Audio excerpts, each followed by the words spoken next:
Can you all hear us?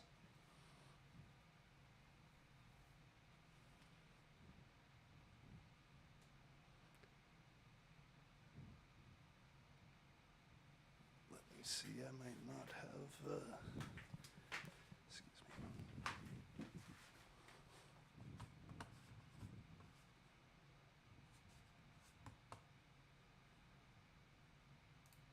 Test, test, test. Hello?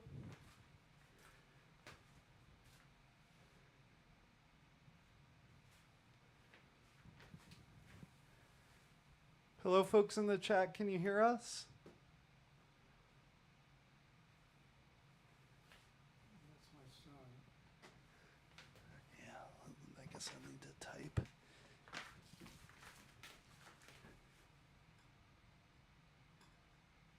Yes, yes. Yeah, you can hear us. Okay, great. All right, so this is the 4th episode of Patching at 3 a.m. Thank you, everybody, for joining us. Today I have... George doesn't have his mic.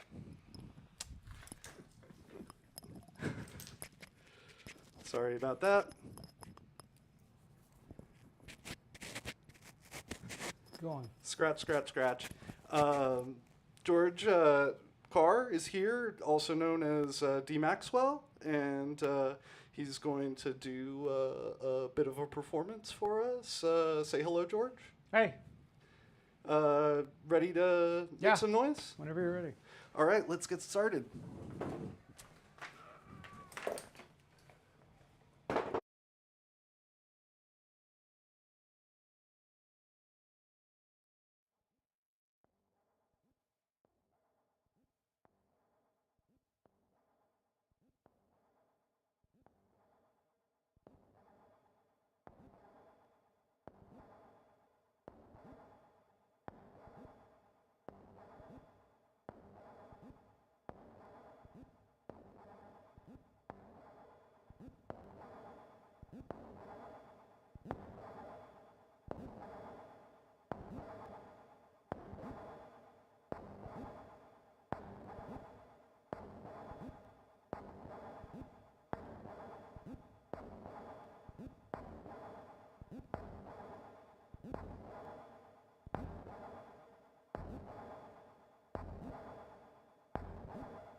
All right, that was George and DMAXWL. So now we're gonna have a little chat with him. Let's see here. Why isn't the camera? There we go. There you go. It's a little bit Scooch of over. a little bit of latency. There is a little bit of latency. Yeah. A little bit more, George, if you could. You know, I don't need to be in the shot, or I can be like right next to They you. wanna see you. So, yeah, that was a great set, George. There's some really, really interesting sounds that you got going in there. Thank you. And, yeah, it looked like you're having some fun. Yeah. It was fun. It was really It's fun. always nice when you find a groove somewhere. Yeah. Just like Thank you someone for... take coffee. You know. Yeah, exactly. Yeah, I like that. Thank you for kind of improvising a second song. I know the volume was a little bit low on the stream at the beginning. Sorry about that, but hopefully the sound was better towards the end. So yeah, first I'd like you to tell us a little bit about your name, DMAXWL, and about your music. Okay, so I graduated from high school in 1977. I went back to college in 1986.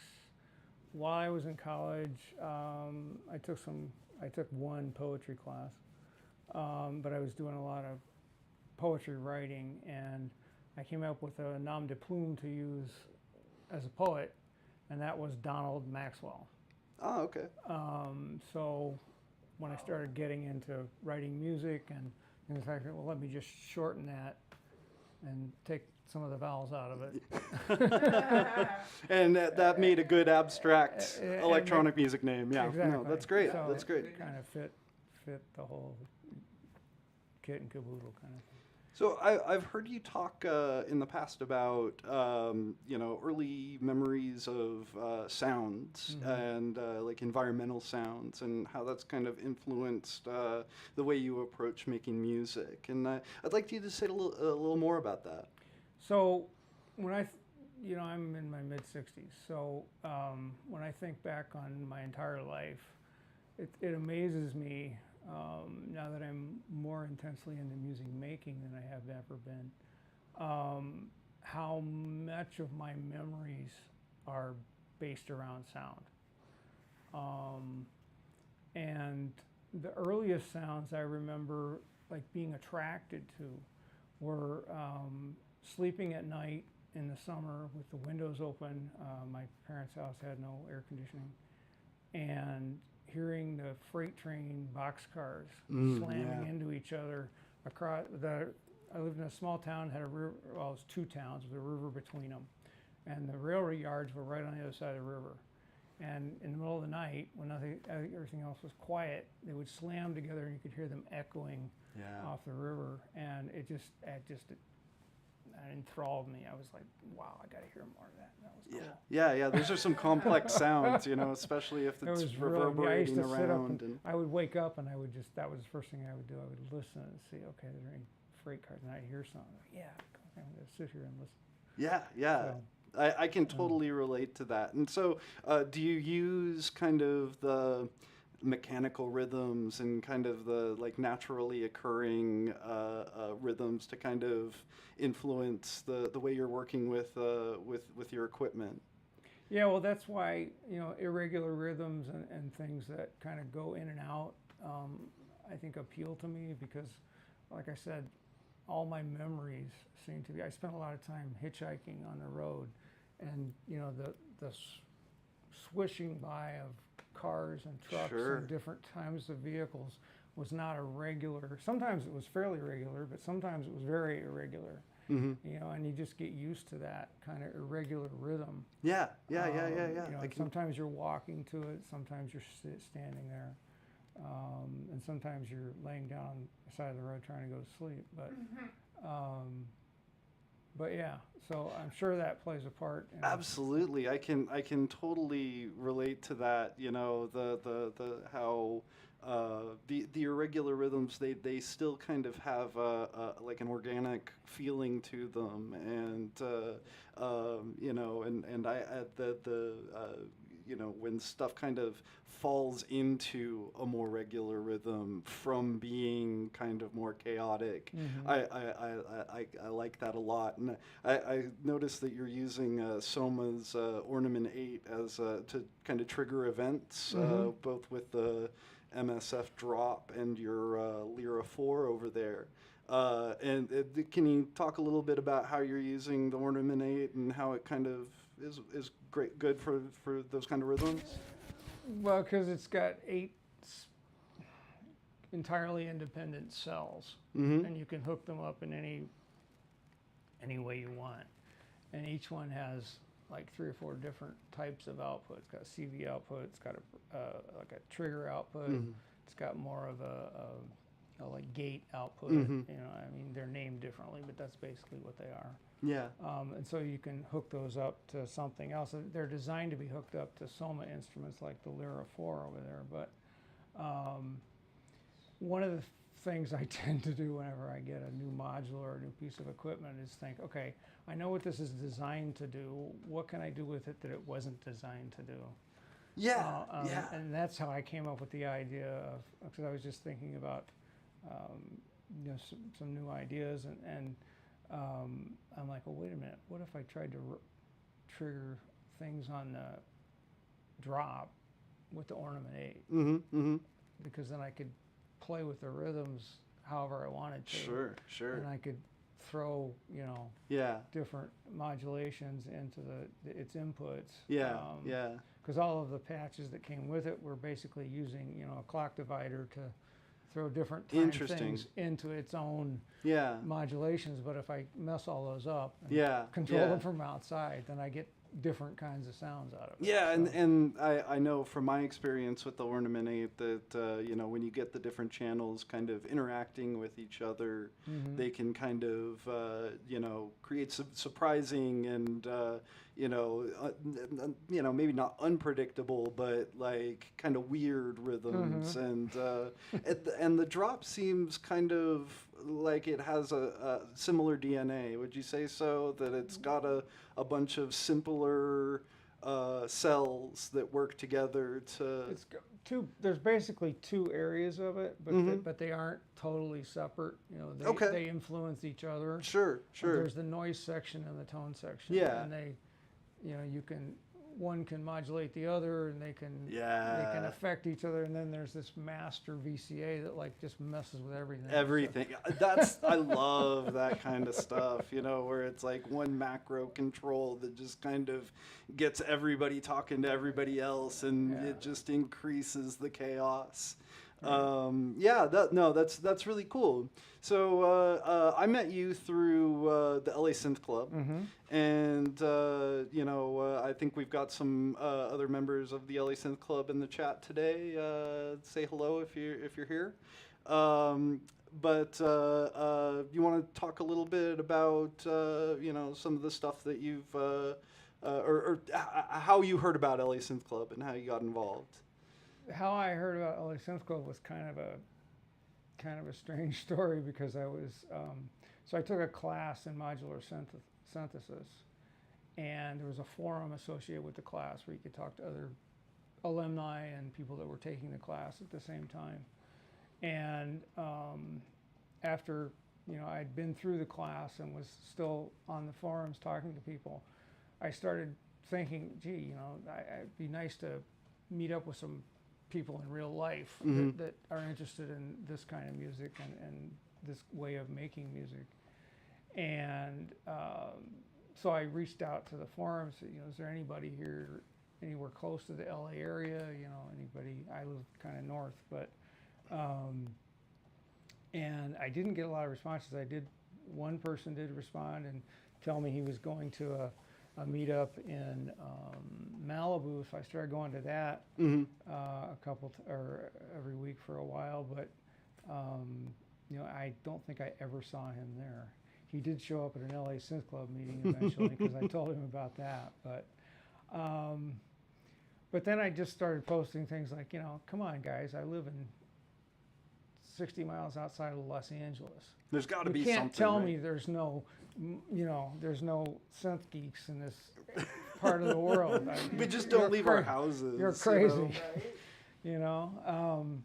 And this woman from Texas who used to live in the LA area and had taken the same class and was in the forum, but was now living in Texas. She says, "Well, check out the LA Synth Club." Yeah. You know, I said they were, I think, just getting together when I left town, and see if they're still around. So I started, you know, looking it up, and at the time I discovered that it actually existed, and when their meetings were, I had like things going on.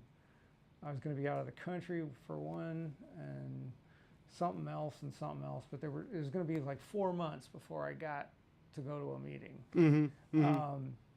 So when that meeting came around,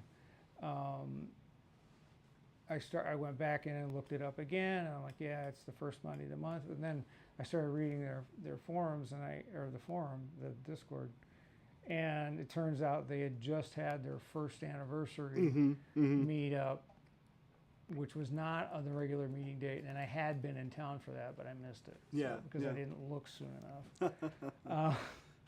Because I think I got back in town right after the monthly meeting before. So Yeah. so I just went down there one day and started talking to Lenny, and I think the first people I went were Lenny and Will Mm-hmm. and Nate. Oh yeah, sure. You know, And Will's in the chat, you know. So and shout out to Lenny and all those guys. yeah. Yeah. Thanks for. Thanks for being here. Yeah. Yeah. And thanks for being there too. So I saw a comment in the chat. I think it was from Deb talking about getting beyond passive listening. I think it was in relationship to when you're talking about the sounds of the train cars, and that's something that's really interesting to me. Yeah. Where you know we all kind of tune out a lot of the sounds in our world, and especially in the city. You know, it can be pretty chaotic if you don't. But do you find yourself kind of trying to tune in to the sounds of the world around you and use that, you know, not just sounds of your past, but sounds of now? Yeah, I do. I listen to a lot. I listen to a lot of music when I do a lot of driving. Oh, of course. Go to LA Synth Club and other events around here, music events. George is from Ventura. For people who aren't from LA, it's like an hour and a half out from a lot of the places that, from my place, from where the LA Synth Club holds our meetings and stuff like that. So yeah, he's clearly doing a lot of driving because he's at like practically every event. Sorry, I interrupted you. That's okay. But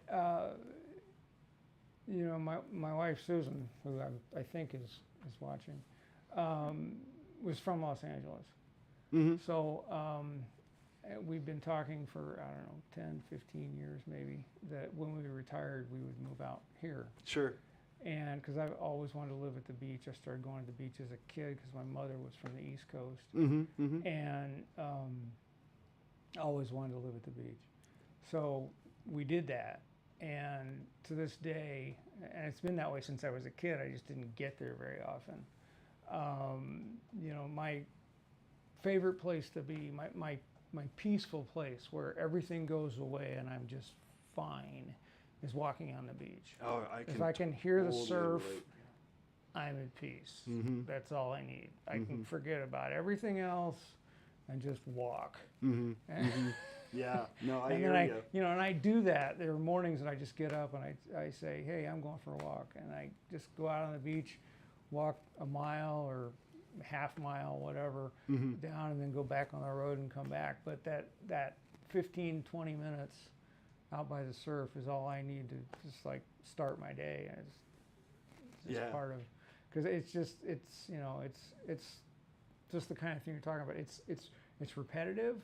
It's very similar every time, but it's never exactly the same. Yeah, Right? yeah. But it's something that you kind of have to consciously do, right? You have Oh, to yeah. kind of put yourself in the mindset to be listening, to kind of put your antennas up almost. Yeah, I had to put it in synthesis terminology. If you go right up to the shore, you hear like this whole plethora frequencies, right? Yeah. As you walk away, they get filtered out by the sand and the building. Yeah. Some of them reflect Yeah. and some of them don't. It's Yeah, physical properties and I've- how they affect yeah, sound. Yeah. I've done that for time and again. I'll go walk out there and then I'll walk back and just listen real carefully. It's like, when do these sounds drop out here? These sounds drop out here. Yeah, yeah. It's like, I frequently talk about that kind of stuff with my good friend Josh Harubin, who isn't watching the stream today, but he's going to give me a hard time about your lavalier placement because he's a sound reinforcement guy. okay. But we frequently talk about, the physical properties of the environment around us and how that affects sound. And, humidity, will change the rate at which sound travels. And so that causes a natural filtering depending on how far away you are from a sound source and Right. things like that. That it's just fascinating to me how a space can have an impact on a sound.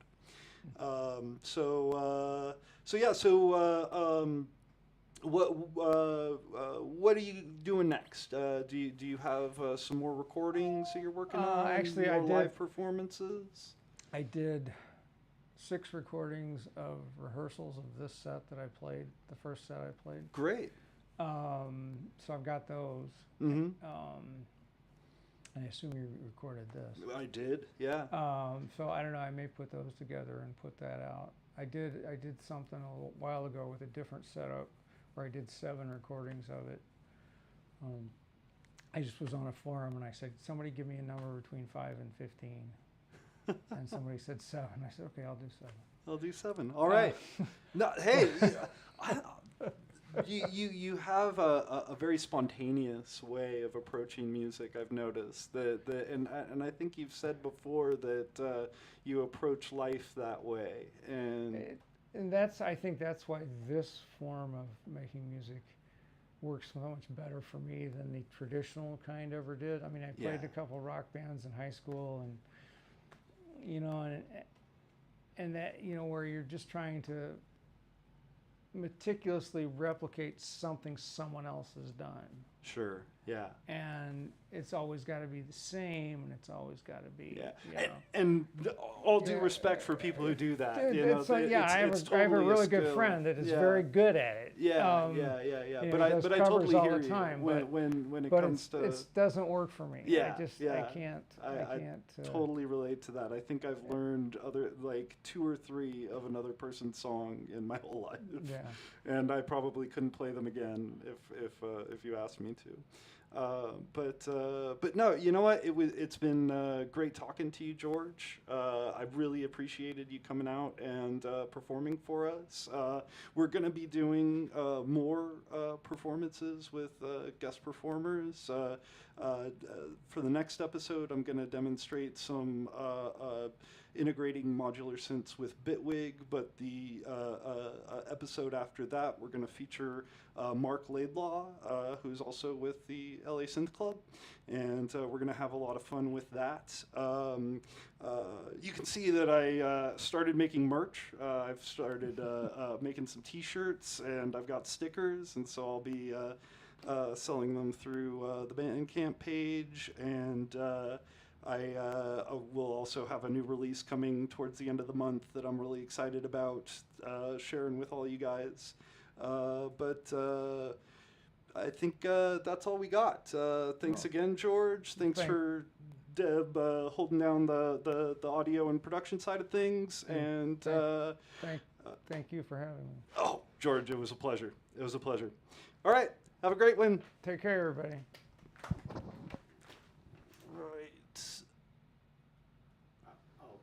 All right, that was great. Cool. Yeah. So can I read the chat? Is